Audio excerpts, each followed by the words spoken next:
Picture the early 1980s in Latvia, Soviet Union. Everything is expected to be canonical, party-approved and perfect. But then, like a bolt from the blue, rumors started spreading about some God help us serial maniac. The local media kept silent. You can't just go and talk about something like that openly in a great and mighty, well, not so mighty to be honest, country. But they couldn't hide absolutely everything. Too many women suffered back then in different cities all over the country, all over Latvia. Yes, most of them stayed silent. But not all of them. Stanislav Ragulyov. Today, hundreds of thousands know this name. If you haven't heard of him, thank God, but you just heard about him 5 seconds ago. Seriously though, just so you understand, books have been written about this guy, movies have been made, and his face has appeared on dozens of television shows. Although, of course, that's how it was. It's always hard to believe, but the future killer and criminal, sorry for the censorship, was once, well, almost an ordinary child. He had few chances for a normal life. His father died in his childhood and his mother was in prison. It lasted for a while. I'm not sure how long, but it was noted as some time. Clearly not a good situation. He began stealing young and landed in prison early, spending about 2 decades there, and once even for rape. And that was before the series of murders, of which there were 10. I mean, not 10 series, but 10 murders. That unique experience, did it change him? Not at all. However, the man himself disagreed for some time. They say that it was thanks to the connections he made in prison that he later became a valuable asset for the Minci. In other words, an informant. This, in turn, meant certain privileges. And for Ragulyov, a sense of impunity. I'll call him Ragulyov from now on. It's easier, and you'll see why later. Despite the atrocities, he's still a bit of a Ragulyov. So just so you know, after his first serious crime, which led to a bloody crime spree, he didn't even get a slap on the wrist, much less a sentence. How did it happen? Just like that. On an autumn evening in 1980, a 28-year-old woman agreed to spend time with Ragulyov and his drinking buddy, Aldis Svare. He invited the woman to a country house, saying they'd hang out, drink, and have fun. That's all. This all occurred in the center of Latvia, in Jelgava. The population is around 60,000 people, in case you're curious, just like I was. And at first, everything really seemed normal. We were sitting, talking, drinking, laughing. But of course, only up to a certain point. Later, when the woman was alone with Ragulyov, that's when things got really bad. He didn't just start flirting, he became extremely aggressive in his advances. The woman, well, she tried to resist somehow, but unfortunately it didn't help. He raped her without a second thought. Some sources also mentioned that after being raped, she left the house and wanted to go home. But then Ragulyov ran out, forced her back, and did the same thing to her again as he had done some time before. And this, my dear ones, is only the start of the creation of this utterly depraved, completely insane monster. That woman, the first victim, unfortunately did not go to the police. Who knows why? Maybe she was ashamed, as victims of violence often feel that way.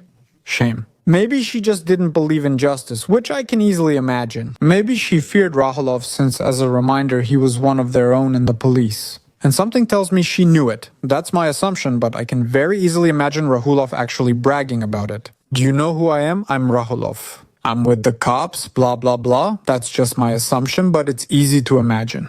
Anyway, the main thing here is that there was no report filed against Ragulyov, and he realized he could keep going, nothing would happen. He did continue just a few days later, this time near Jompava station. He simply saw a 17-year-old girl who was about to go home, and he decided that she wouldn't make it home. Threatening her, he dragged her into the forest and assaulted her, putting it mildly. The girl began screaming. He started hitting her with a knife, but not with the blade. With the other side, the handle, you know. After a few blows, Ragulyov thought that the girl had lost, well, not exactly consciousness, but she was disoriented, basically. And then he stopped holding her and instead grabbed his pants, started pulling them down. At that moment, fortunately, the girl escaped. She knew the area well and was able to reach her relatives. So, basically, she remained relatively unharmed, at least physically, and Ragulyov didn't stay upset for long. On November 8, 1980 in Salaspils at 7 a.m., he stabbed a 44-year-old woman in the stomach. If anyone from Latvia is watching, let us know the correct pronunciation. Guess why? She didn't want to get acquainted with him so easily. Good afternoon, may I get to know you? No, you may not. So he stabbed her in the stomach. Fortunately, this woman also survived. Basically, before killing, it feels like Ragulyov was sort of testing his aim, but he was consistently testing his aim. 10 days later, on November 18th, he was again with his old friend Zvar. They dragged a 32-year-old woman into the forest that day, tortured her for an hour, stripped and robbed her. They raped her. Then you see they got tired, so they sat down to rest. And at that moment, once again, the woman fortunately managed to escape. You probably realize this isn't a maniac who chases victims. He just wanted to eat, needed something, and enjoyed it. Just look at this face. The next victim was a 27-year-old woman. Ragulyov aimed the knife at her stomach, but missed and hit her purse instead. So you see, those who say that a purse is an investment in the future might actually know something. I won't say anything else. On November 27th at the Jumperova station, Ragulyov attacked again. This time, it was a 24-year-old stranger, but once again, he failed. The girl pulled out a flashlight, blinded Ragulyov, causing him to soil himself, and escaped nearly unharmed. And despite all the craziness up to this point, you could basically say that Ragulyov was a bit of a loser maniac. Well, compared to what we know about other maniacs, unfortunately that was only true to a point. Ragulyov and his bottle friend Svara left their first corpse after a New Year's Eve attack. You could say they celebrated the arrival of 1981. It happened near the village of Babit or Babit. It was there that they chose their new victim, a 34-year-old local woman. As usual for these two idiots, they dragged the woman into the forest, abused her, beat her, and raped her. But this time they killed her too. Afterward, things escalated. In spring 1981, at the Ortorna Kalnsurizi Garden Cooperative, Ragulyov killed alone. The victim was a 47-year-old woman. In April of 1981, he raped another woman twice, in the bushes by Shkirotava station. Eventually, he killed her. In July that year, Ragulyov had an unusual attack, targeting a man for the first time, an 18-year-old. He hit him on the head with a pipe. He even thought he had killed him, that the guy was already dead. He did it because the guy was getting in his way of hitting on his girlfriend. She was a 16-year-old girl whom Ragulyov also killed, abused, and yes, raped. This is definitely a messed up moment, but fortunately, though I don't know if it's right to say that in the context of such events, but fortunately, both the guy and the girl survived in the end. Officially, Ragulyov is credited with 10 murders, but for some reason, there is almost no information about all of them. I mean, they just write in general that he killed 10 people on such and such dates, but what actually happened, how it all went down, there's very little information about that. I still decided to talk about him because he's an interesting character. After all, you don't often see someone from Latvia in the context of serial maniacs. Maniacs. Anyway, now I'll tell you about probably his most terrible crime and then about how he was caught. And spoiler alert, he was executed. So the peak of Ragulyov's activity was on August 7, 1981 at the Izer Krakow station. Damn, Ace Krokel. A 24-year-old woman got off the train and started heading home, but she walked along the highway. Ragulyov dragged her. He literally took her from the highway, pulled her into the bushes, and on her, he stabbed her. Think about it. 80 times with a knife. It's hard to even call it murder. It was torture. 80 stab wounds, well, that's more than enough, much more than enough to take a person's life. Obviously, he wanted something more. An incredibly interesting point is that in classic Soviet fashion, 3 innocent men were convicted for this murder. Imagine that evening they were just drinking somewhere nearby and being loud. Well, like, yo, ha ha ha, how do guys act in a group when they're drinking? Nothing criminal, really? But that turned out to be more than enough to charge them with a brutal murder, the murder of a girl, which they actually had nothing to do with. The interrogations were open and honest, so the guys confessed to killing the girl even though it wasn't true. The truth emerged later, after Ragulyov was caught. Investigators hadn't even suspected his connection to the murder. It was just during the investigative experiment that Ragulyov said, by the way, there should be another body lying over there across the field. They checked, and it was true, and eventually they realized that 3 men were imprisoned for nothing. And one of them, by the way, had already, let's say, been put forward for execution. I'll tell you more about this a bit later. And now about how this maniac was caught. Spring of 1982, Jurmala.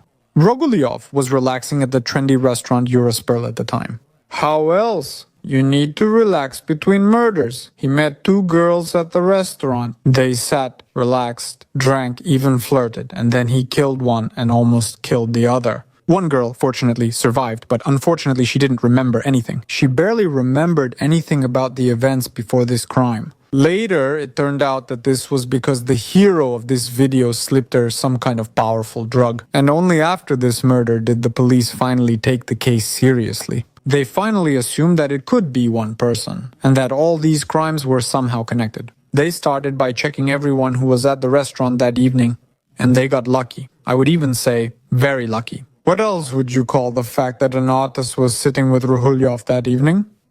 The artist. He not only described in detail the man seen with the girls who became victims, but also drew him better than most police sketches of that era. In addition, experts collected fingerprints from the bottles that were left in the restaurant and that the attacker might have touched. That's how they identified Mr. Ragulyov. That's when the hunt for the serial rapist and now murderer began. The cops knew his address because, surprisingly, he still lived with his mother, but there was a problem. He almost never showed up at home. Then the man's photo and portrait started being shown on television practically non-stop. Many people called, claiming they saw someone who looked like him or insisting, that's definitely him. The cops checked, but it wasn't him. And this went on for a while, but eventually they got lucky. On May 13th, Senior Lieutenant Valery Ishboldin received information from his informant. He saw Ragulyov's ad and recognized him. He had seen him in Vulbrok on the street near the institute with some woman. The informant also identified the exact house where he saw Ragulyov. So the officers immediately went to the place. It turned out that this house was basically a one-story barrack, with just one entrance and that's it. They rang the doorbell. A man answered, but it wasn't Ragulyov. The cops ask him who lives there and to explain the situation. He says a few families live here. It's quiet and he doesn't know anything. Then the cops show him photos and Ragulyov's portrait. And he says, actually, there's a guy living with one lady here who looks a lot like the one you're looking for. What's more, he's at home right now. The cops decide they need to catch him, but notice the house window is open, so he might escape, which wouldn't be good.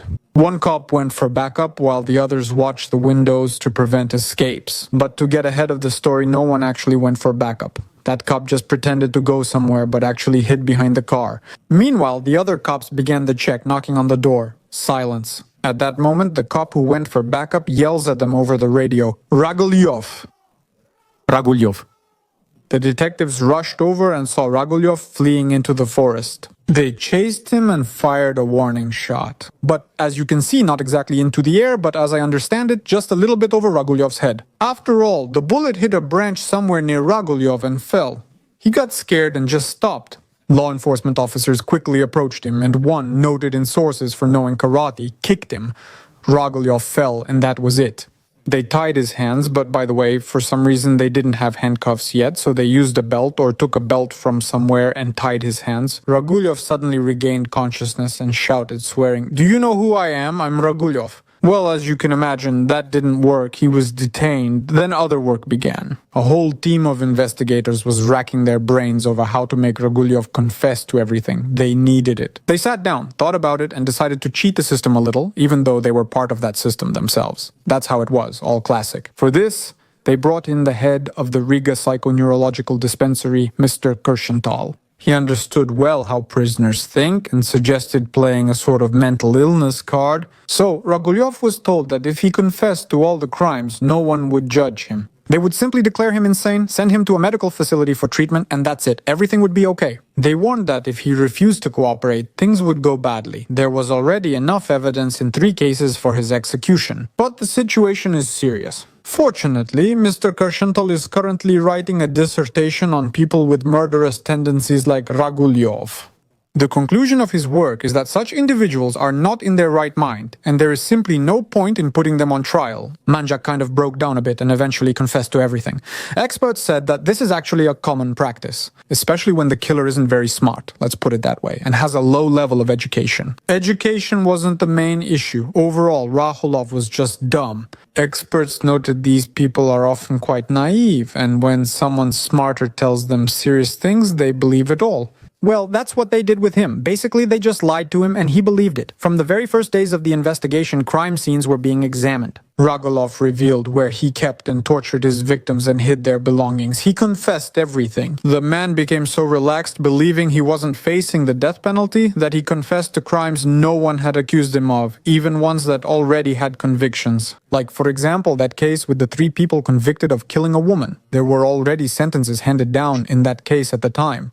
One man got 10 years, another 15, and the third was sentenced to death. Can you imagine? Fortunately, the execution hadn't occurred yet, but the man was waiting for it. Let me remind you, they had absolutely nothing to do with that murder. One way or another, the investigation showed that the murder was actually the work of Ragulyov. Those men are completely innocent. All previously convicted were acquitted. This case caused a major scandal across Latvia. As it was said, nothing like this had happened before. A completely innocent person being sentenced to death. Maybe that's all. It's the Soviet Union after all, so they might not have revealed much. Especially if it had happened after the execution, it's not a fact that we would have found out about it for the first time, in principle. But again, these are just my thoughts. Maybe I'm wrong. What's the conclusion? The psychiatric exam supervised by Professor Shostakovich at the Serbsky Institute found Stanislav Ragulyov sane. The lawyer appealed the decision, explaining he had a difficult childhood, takes pills, has hallucinations, and is generally unwell. In short, it failed. He was found fully sane and sentenced as a reminder to death. On June 19, 1984, he was executed by shooting in Leningrad. There is also a legend that when Ragulyov found out he was going to be executed, he became completely apathetic, as if life didn't exist somewhere inside him anymore. But later at the airport, when he was already being taken to the place of execution, he saw an attractive girl, and he immediately came back to himself, became himself again. He looked and said, "If I could have one more like that, then you can shoot me." Well, today, dear ones, that's how it is somehow. That's how it is. In short, I am endlessly grateful to you once again for watching the channel, for being here right now at this moment in the video. If you're here, then you're really serious about this. Stay healthy and happy. See you in the next video and then in another one after that. If you don't want to watch the next videos, check out the previous ones in case you missed any. Here's one and another. Love to you all. I'm off.